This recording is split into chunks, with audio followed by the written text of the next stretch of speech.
안녕하십니까. 매일경제TV 아나운서 김정현입니다.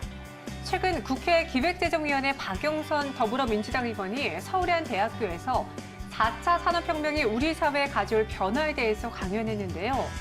국민과 정부가 4차 산업혁명이 바뀌게 되는 사회에 어떻게 대처할지, 또 박 의원은 평소에 가지고 있던 소신을 토대로 다양한 조언들을 내놨습니다. 자세한 강연 내용에 대해 한번 짚어보도록 하겠습니다. 백가희 기자와 함께합니다. 안녕하세요. 네, 안녕하세요. 박영선 의원의 경우에는 얼마 전에 로봇 기본법을 발의하기도 했잖아요. 로봇 그리고 4차 산업혁명 관련해서 관심이 많으신 것 같은데 일단 로봇과 4차 산업혁명 어떤 연관이 있는지 설명해 주시죠. 네, 우선 로봇이 인간과 공존하는 사회 좀 상상이 되시나요? 사실 로봇이 인간의 일자리를 대체할 수 있다라는 이야기는 들었는데 인간과 로봇이 함께 공존한다라고 생각하기 좀 어렵지 않을까요? 네, 예를 하나 들자면 로봇이 운전을 하는 개념인 자율주행차, 요즘에 굉장히 주목받고 있죠. 이 자율주행차를 운전하는 것은 사람이 아닌 로봇입니다. 그런데 과연 로봇에게 인격체로서의 지위를 부여해야 할까요? 어떻게 생각하시나요? 굉장히 어려운 문제인데 사실 저는 아직까지 사람과 그래도 로봇은 확실히 다르다라고 생각하는 주의거든요. 네, 맞습니다. 보통 이제 그렇게 생각하는 경우가 많은데 네. 제가 앞서 예를 든 이 자율주행차의 경우만 해도 인격체로서의 지위가 없다면 보험 가입이 되지 않는다고 하는데요. 그럴 경우 발생할 문제들이 꽤 많아질 것으로 예상이 됩니다. 제가 지금 언급한 예는 일례에 불과한데요. 4차 산업혁명이 가져올 변화에 대비하려면 이러한 복잡한 문제들도 생각을 해봐야 한다는 겁니다. 4차 산업혁명 시대에 국회도 이런 것을 대비해야 되지 않느냐라는 차원에서 이 로봇 기본법을 발의를 했습니다. 이 로봇 기본법을 제가 처음에 발의하게 됐을 때는 EU에서 로봇 기본법을 EU 전체가 논의를 하고 이거를 얼마 전에 통과시켰어요. 그래서 제가 그거를 보고 우리나라도 이제 이런 것이 필요하겠구나라는 차원에서 처음에 제가 이제 이 기본법을 발의하게 된 배경은 윤리, 그러니까 로봇이 만약에 만들어진다면 4차 산업혁명의 핵심은 로봇인데 이 로봇이 만들어진다면 로봇에게 어느 정도의 그 윤리적인 어떤 그 기본적인 것을 부여해야 되는 거 아니냐. 왜냐하면 로봇이 인간에게 해를 끼칠 수도 있고 인간을 도와줄 수도 있고 하는 그런 문제가 있으니까. 그런데 로봇 기본법을 발의하고 나니까 업계에서는 저한테 무엇을 요구하냐면 로봇에게 인격체를 부여할 것이냐 말 것이냐.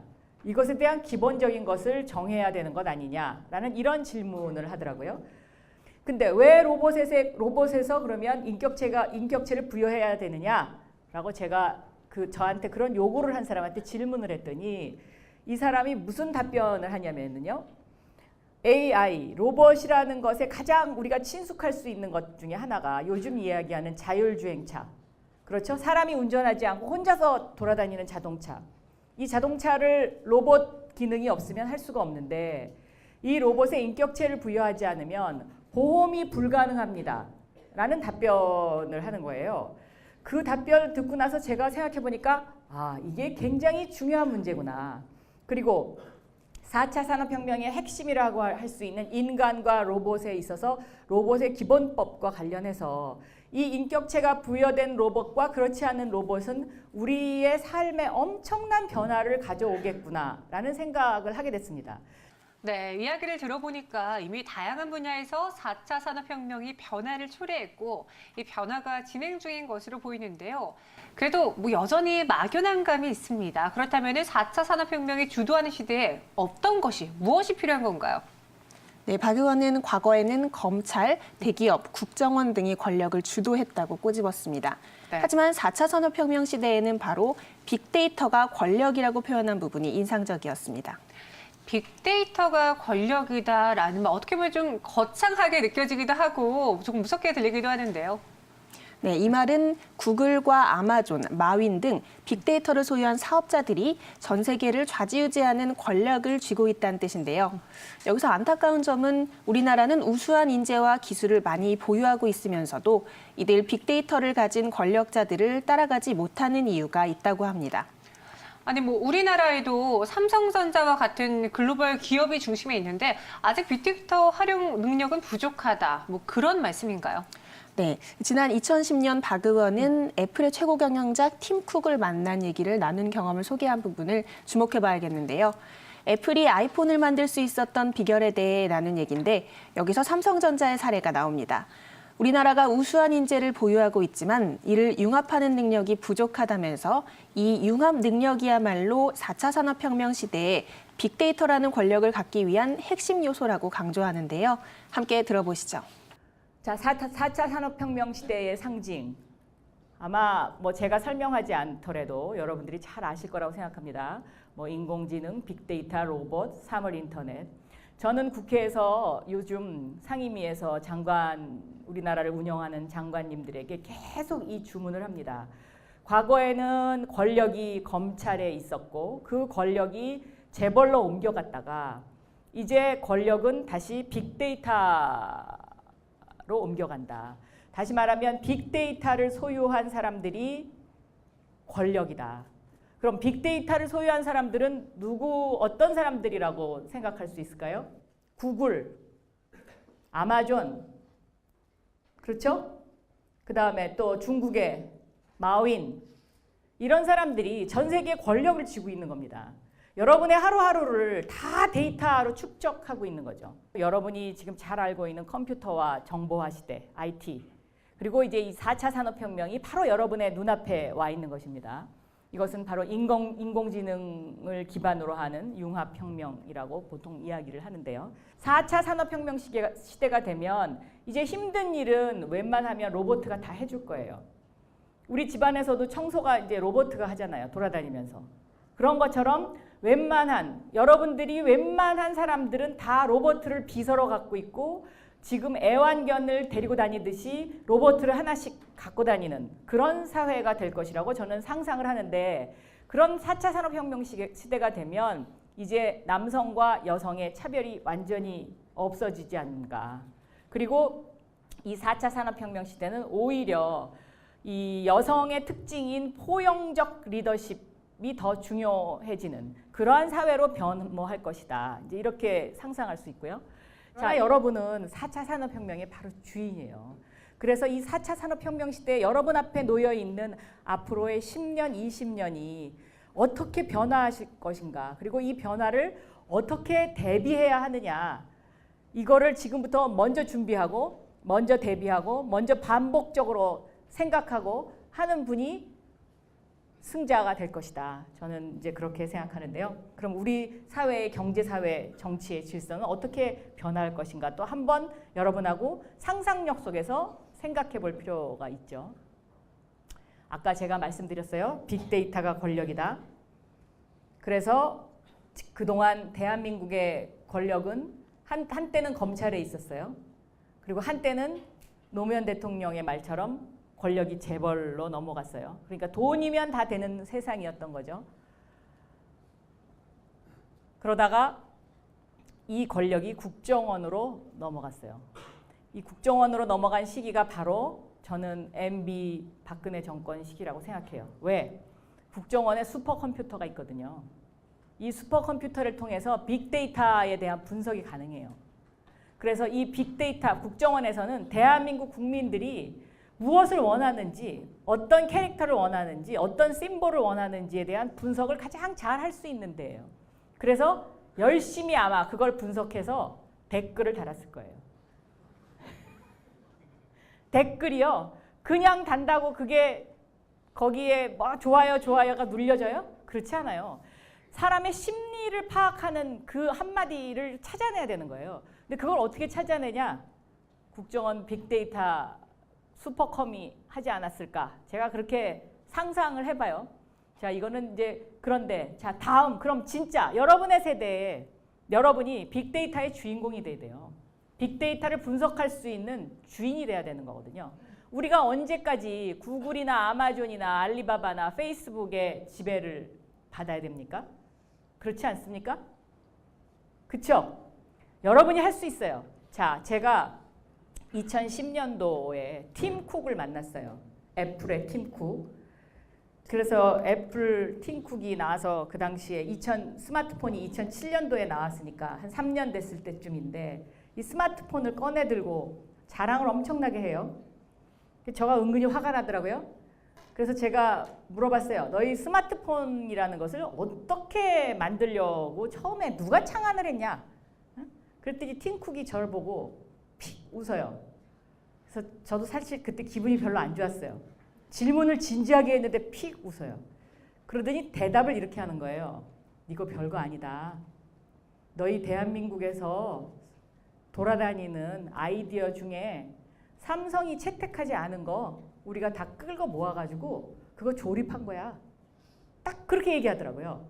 아, 제가 그때 정말 이렇게 머리를 찡 하고 치는 그런 게 있었어요.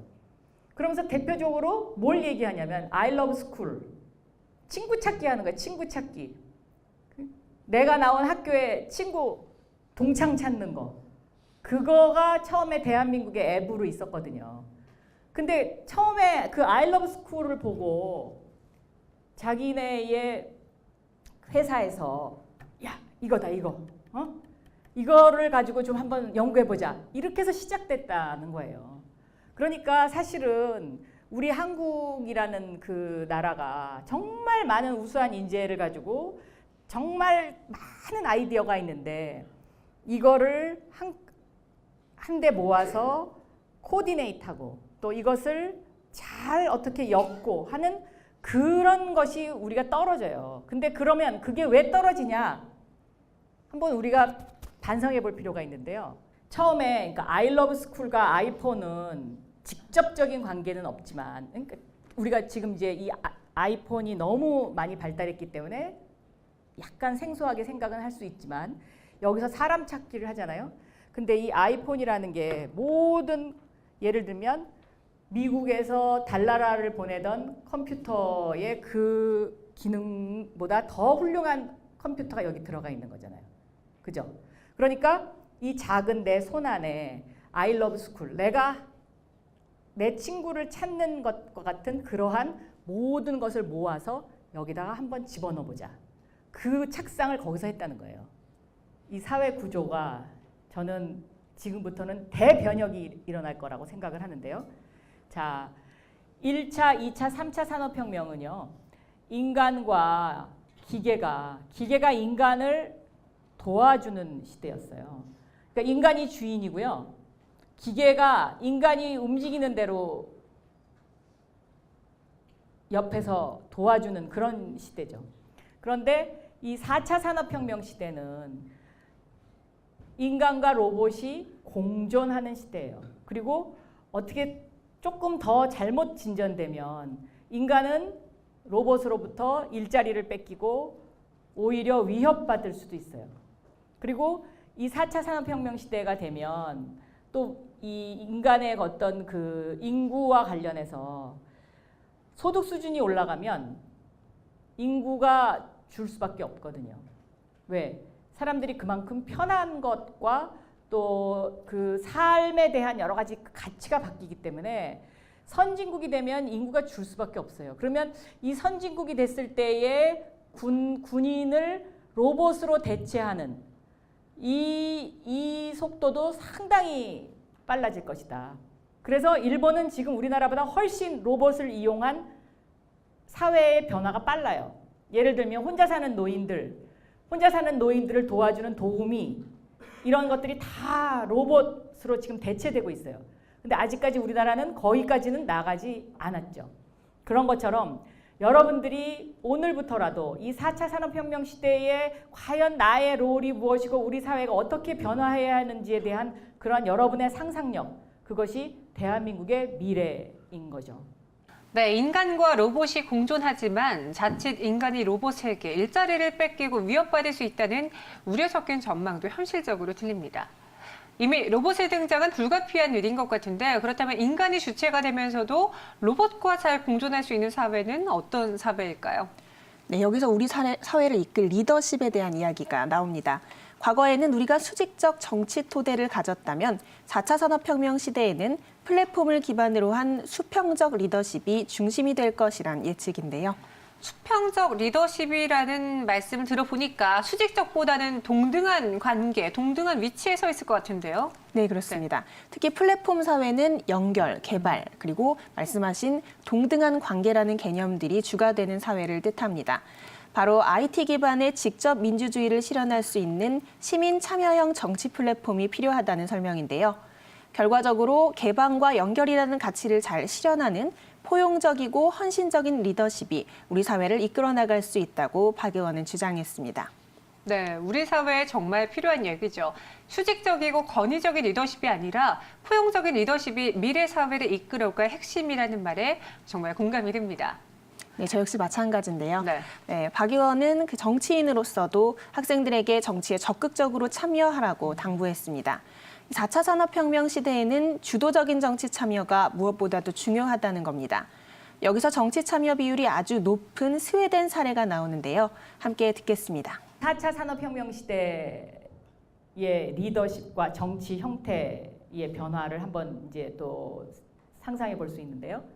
과거는 수직적 리더십이었어요. 그러니까 어떤 한 사람이 리더가 등장해가지고 명령하면 다 따라가는, 그렇죠?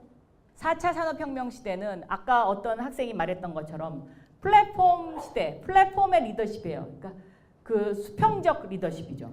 그러니까 어떤 한 명이 이것을 끌고 간다고 해서 이게 다 따라올 수가 없는 거죠. 다양화된 시대, 수평적 리더십, 플랫폼 시대. 그러면 이 플랫폼 사회의 특징은 뭐냐? 3차 산업혁명이 갖고 온 연결, 개방, 동등한 관계, 서로 상호작용하는 이런 연결과 개방과 동등한 관계. 이것이 이제 그 4차 산업혁명의 그 사회의 특징이고, 스마트폰도 똑같습니다. 아까 설명했던 것처럼 연결, 서로 연결하는 거. 그렇죠? 이 스마트폰의 핵심 개념이 바로 이 연결이죠. 연결. 또 페이스북의 핵심 개념이 바로 연결이죠. 그래서 이 연결을 통해서 그 플랫폼 사회가 지금 이제 점점 발전하고 있는데요. 자, 그럼 플랫폼 사회를 이해하기 위해서 제가 쉽게 한 가지 질문을 드릴게요. 고대 사회부터 지금까지 망하지 않는 업종이 있습니다. 뭘까요? 바로 술집입니다. 술집. 맞아요? 술집은 고대 사회에도 있었고요. 로마 시대에도 있었고요. 지금도 있어요. 그럼 왜 술집은 망하지 않고 계속 존재하느냐? 바로 이 플랫폼 사회의 특징을 갖고 있기 때문에 그래요. 자, 술집에 가면 사람이 모이고, 술집에 가면 재미가 있고, 술집에 가면 정보가 있었어요. 서로 얘기하다 보면 정보를 얻게 돼요. 그런데 지금 이 술집의 기능이 과거에 비하면 조금씩 줄어들고 있죠. 그건 왜 그럴까요? 바로 컴퓨터와 인터넷이 있기 때문이죠. 이 플랫폼 사회라는 것은 결국은 이 연결과 개방과 거기에 정보가 모이게 하는 거죠. 그래서 이 플랫폼 사회에 내가 리더로서 존재하기 위해서는 어떻게 해야 되는지, 이게 여러분의 고민 속에 들어 있어야 된다고 생각합니다. 그래서 시민 참여형 정치도 변하고 있죠. 정치도 어떻게 변하냐? 이제 시민 참여형 정치 플랫폼으로 변하고 있어요. 그러면 지금 이 모습은요, 우리가 무슨 세계 유명한 대한민국이 인권상까지 탔어요. 촛불혁명, 평화로운 정권교체. 이 SNS라는 것이 없었으면 이것이 가능했을까요? 저는 불가능했을 거라고 생각해요. 그러니까 이것 역시 저는 촛불혁명과 평화로운 정권교체 역시 4차 산업혁명 시대의 핵심인 스마트폰과 SNS가 가져온 아주 커다란 정치적 변혁이다라고 이야기를 하는 거예요. 지금의 스마트폰의 이 SNS는 촛불혁명과 같은 그런 긍정적인 요소도 있지만 또 이 SNS로 인한 가짜 뉴스가 엄청나게 지금 만들어지고 있잖아요. 그러면 이 만들어지는 이 가짜 뉴스로 인해서 또 필리핀의 두테르테 뭐 이런 이 시대와 맞지 않는 이러한 대통령의 탄생도 가능하게 만드는 거죠. 그러니까 역발상적으로. 그래서 이 기술의 혁명의 발달이라는 것은 반드시 인간에게 100% 이로운 것만은 아니다. 이것이 이제 가져올 어떤 그 역작용도 여러분이 한번 생각해 볼 필요가 있다. 이런 이야기를 하고요. 제가 설명했던 것처럼 이 4차 산업혁명 시대의 새로운 리더십은 개방과 그다음에 어떤 그 서로 연결 속에서 헌신적인 리더십 플러스 이 포용적 리더십을 갖추는, 다시 말하면 함께 성장하는 소통과 화합과 개방을 통한 어떤 이러한 리더십을 갖춘 사람이 이제 국민들로부터 존경받고 나라를 이끌어갈 수 있는데요. 이런 어떤 그 전 세계의 그 리더 중에 이 4차 산업혁명 시대를 잘 이끌어가고 있는 리더가 바로 독일의 메르켈이 아닌가, 이런 생각이 듭니다. 그 독일의 메르켈이 인더스트리 4.0이라는 것을 만들어가지고 독일 경제를 이미 한 10년 전부터 끌고 가고 있었고요. 그 인더스트리 4.0의 교본이 결국은 4차 산업혁명의 하나의 그 텍스트로 지금 만들어지고 있고, 그리고 이 독일의 메르켈의 리더십 중에 가장 큰 특징은 뭐냐면 소통한다는 거죠. 소통한다는 거. 끊임없이 소통한다는 거. 그래서 우리가 이제 이 4차 산업혁명 시대를 맞아서 여러 가지 앞으로 대한민국을 개조해야 합니다. 근데 이 개조해야 하는 중요한 것 중에 저는 자치분권 문제가 굉장히 중요하다고 생각합니다. 이 자치분권은 4차 산업혁명의 수평적 리더십을 대표할 수 있는 하나의 시스템이다라고 보는 거죠. 그래서 이 분권형의 네트워크형 정부 구조를 어떻게 가져갈 것이냐, 이제 이것이 이제 굉장히 중요한 앞으로 여러분들이 풀어나가야 할 과제 중에 하나이고요. 그리고 그동안에 대한민국이 대기업 위주의 어떤 그 경제 시스템을 가져왔다면 이제는 중소기업 중심의 체계를 구축하지 않으면 대한민국의 성장이 힘들지 않겠느냐라는 것이 전문가들의 시각입니다. 독일도 그렇고 또 이태리도 그렇고 다 중소기업이 강한 나라입니다. 세계에서 젊은이들 가운데 정치에 가장 적극적인 나라가 스웨덴이에요. 스웨덴은 투표율이 80%를 넘어서고 90%에 육박합니다. 젊은이들이 적극적으로 투표해요. 그래서 제가 한스웨덴 친선협회 회장 자격으로 스웨덴을 방문했을 때 스웨덴 학생들한테 물어봤어요. 당신들은 왜 그렇게 정치에 적극적으로 관심을 갖냐?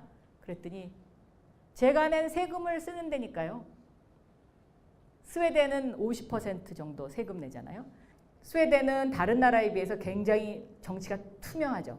자, 그래서 이 4차 산업혁명 시대, 그럼 우리 사회에 어떤 변화가 있느냐? 이게 이제 마지막 주제입니다.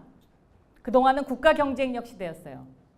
그런데 4차 산업혁명 시대가 되면 저는 도시 경쟁력 시대가 될 것이다 라고 제가 감히 예측을 합니다. 그러면 우리가 살고 있는 이 서울은 과연 21세기에 어떤 경쟁력을 필요로 하나 한번 생각해 볼 필요가 있다고 봅니다. 이제 스마트 시티 시대가 온다고 하죠. 이 스마트 시티의 대표적인 게 전기 자동차고요. 또 태양광 발전이고요. 뭐 여러 가지를 생각해 볼 수 있습니다. 네, 로봇이 우리 생활 곳곳에 존재하는 시대, 여태까지는 실감이 나지 않았는데요. 강연을 듣고 보니 로봇이 우리의 친구가 되는 시대가 머지않은 미래에 도래할 것이라고 하니 변화에 대한 고민이 지금 우리 모두에게 필요한 것 같습니다. 오늘 특집은 여기서 마무리하겠습니다. 백가희 기자 고맙습니다. 네, 고맙습니다.